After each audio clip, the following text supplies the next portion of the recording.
Hello. ಜಾಸ್ತಿ time ಅಂತ ಬೇಡ, ರಪ್ಪಗೊಂದು ಬ್ಯಾಳಿ ಸಾರು ಮಾಡೋದು ಹೆಂಗಂತೇಳಿ ಹೇಳಿ ಕಾಂಬ ಬನ್ನಿ. ಬ್ಯಾಳಿ ಸಾರಿಗೆ ಮೇಯ್ನಾಗಿ ಬೇಕಪ್ಪದೆ ತೊಗರಿ ಬ್ಯಾಳಿ. ನಾನು ಹಿಡ್ಕೊಂಡಿದ್ಯಲ್ಲ ಆ ಥರ ಗ್ಲಾಸಲ್ಲೂ 2 ಗ್ಲಾಸ್ ತೊಗರಿ ಬ್ಯಾಳಿ ಹಾಕಿ ಅದನ್ನು ಒಂದು 2-3 ಸತಿ ಚಂದ ಮಾಡಿ ವಾಶ್ ಮಾಡ್ಕೊಂಡ್ರೆ ಆಯ್ತು. ಕಡಿಗೆ ಅಂತ ಇಲ್ಲ, ಅದಕ್ಕೆ ಒಂದು ಸ್ವಲ್ಪ ಘನ ನೀರು ಹಾಕಿ ಒಲೆ ಮೇಲೆ ಇಡ್ಕ. ಹಾಗೆ ಇಡೋದಲ್ಲದೆ ಅದಕ್ಕೂ ಸ್ವಲ್ಪ ಐಟಮ್ ಹಾಕಕ್ಕೆ ಎಲ್ಲ ಒಂದೇ ಸಲ ಆಗ್ತಲ್ಲ. 1-2 ಈರುಳ್ಳಿ ಕೊಚ್ಚಿ ಮತ್ತು 1-4 ಟೊಮೆಟೊ ಕೊಚ್ಚಿ, ಒಂದು 4-5 ಹಸಿಮೆಣಸು ಅದಿಷ್ಟನ್ನು ಆ ಕುಕ್ಕರ್ ಒಳಗೆ ಹಾಕಿಬಿಡಿ. ಎಂತಕ್ಕಂದರೆ ಬ್ಯಾಳಿ ಜೊತೆಗೆ ಇದೆಲ್ಲದು ಚಂದ ಬೇಯಲಿ ಅಂದಳಿ. ಕಡಿಗಿದಕ್ಕೆ ನಮ್ಗೆ ಎಷ್ಟು ಬೇಕಷ್ಟು ಉಪ್ಪು ಹಾಯ್ಕಣಿ. ಉಪ್ಪನ್ನು ಈಗ ಸ್ವಲ್ಪ ಹಾಯ್ಕಣಿ, ಕಡಿಗೆ ರುಚಿಗೆ ಎಷ್ಟು ಬೇಕಷ್ಟು ಆಮೇಲೆ ಕಂಡ್ರಾಯ್ತು. ಈಗ ನಾನು ಒಂದು ಕಾಲು ಸ್ಪೂನ್ ಹಾಕಿದೆ. ಕಡಿಗೆ ಅದಕ್ಕೆ ಸ್ವಲ್ಪ ಅರಿಶಿನನೂ ಹಾಕಿ, ಅದು ಹಾಕಿ ಆದಮೇಲೆ 1-2 ವಿಸಿಲ್ ಕೂಗ್ಸ್ರೆ ಆಯ್ತು. ಅಷ್ಟರೊಳಗೆ ನಾವು ಒಗ್ಗರಣೆಗೆ ಎಂತೆಲ್ಲ ಬೇಕಂದ್ರೆ ರೆಡಿ ಮಾಡೋ ಬನ್ನಿ. 1-2 ಒಣಮೆಣಸು, ಬೇವಿನ ಸೊಪ್ಪು, ಬೆಳ್ಳುಳ್ಳಿ, ಸಾಸಿವೆ, ಸ್ವಲ್ಪ ಜೀರಿಗೆ. ಆಗಲೇ ಇಟ್ಟಿದ್ದ ಕುಕ್ಕರ್ 3 ವಿಸಿಲ್ ಕೂಗಿ ಆಯ್ತು. ಅದರಲ್ಲಿಪ್ಪು ಗ್ಯಾಸನ್ನೆಲ್ಲ ಚಂದ ಮಾಡಿ ತೆಗೆದು ಕುಕ್ಕರ್ ಬಾಯಿ ಓಪನ್ ಮಾಡುವ. ಕುಕ್ಕರ್ ಬಾಯಿ ಓಪನ್ ಮಾಡಿ ಕಾಂಬತ್ತಿಗೆ ಬ್ಯಾಳಿ ಸಾರೇ ರೆಡಿ ಆದಂಗಿತ್ತಲ್ಲ ಮಾರ್ರೆ.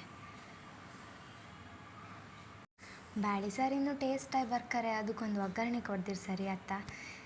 ನಾನಾಗಲೇ ಎಷ್ಟು ಐಟಮ್ ಹೇಳಿನಲ್ಲ ಅದನ್ನ ಹಾಕಿ ಒಗ್ಗರಣೆ ಕೊಡೋ ಬನ್ನಿ.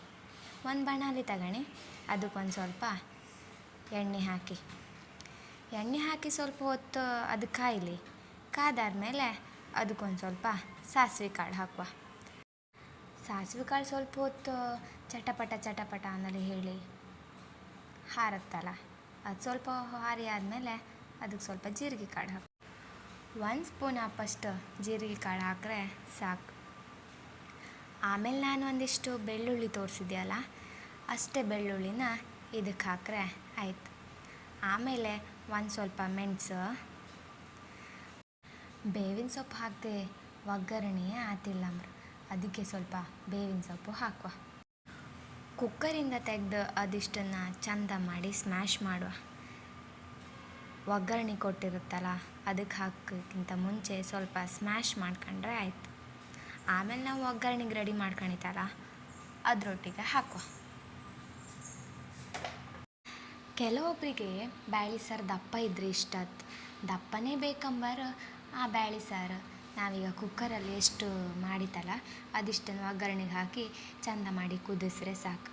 ಸ್ವಲ್ಪ ನೀರು ಬೇಕಂಬಾರಿಗೆ 1 ಗ್ಲಾಸು, 1/2 ಗ್ಲಾಸು ನೀರು ಹಾಕಿ ಮಿಕ್ಸ್ ಮಾಡಿ. ಇಷ್ಟೊತ್ತಿಗೂ ನೀವು ಉಪ್ಪು ಕಾಣಿ. ಆಗ ಹಾಕಿತ್ತು, ಈಗ ಸ್ವಲ್ಪ ನಾನು ನೀರು ಹಾಕಿದ್ದೆಲ್ಲ ಉಪ್ಪಿಟ್ಟು ಸ್ವಲ್ಪ ಚಪ್ಪಿ ಅನಿಸ್ತು, ಅದಕ್ಕೆ ನಾನು 1 ಸ್ಪೂನು ಮತ್ತೆ ಉಪ್ಪು ಹಾಕಿದೆ. ಉಪ್ಪು ಹಾಕಿ ಚಂದ ಮಾಡಿ ಮಿಕ್ಸ್ ಮಾಡಿ ಅದು ಸ್ವಲ್ಪ ಕುದಿ ಬಪ್ಪು ತನಕ ವೆಯ್ಟ್ ಮಾಡ್ರೆ ಆಯ್ತು. ಅದು ಸಮ ಕುದಿ ಬಂದ್ರ ಗೊತ್ತಿಗೆ ಸ್ವಲ್ಪ ಕೊತ್ತಂಬರಿ ಸೊಪ್ಪು ಕೊಚ್ಚಿ ಹಾಕ್ರೆ ಆಯ್ತು. ಆಮೇಲೆ ಸ್ವಲ್ಪ ಬ್ಯಾಳಿ ಸಾರು ದಪ್ಪ ಹಾಕೋಕ್ಕೆ ಶುರು ಆಯ್ತು. ಅಷ್ಟು ಹದ ಬಂದ್ರ ಗೊತ್ತಿಗೆ ನೀವು ಆಫ್ ಮಾಡಿಬಿಟ್ರೆ ಆಯಿತು. ಸಿಂಪಲ್ಲಾಗಿ ಕ್ವಿಕ್ಕಾಗಿ ಬೇಳೆ ಸಾರು ಮಾಡೋದು ಹೆಂಗಂತ ಹೇಳಿಕೊಟ್ಟೆ.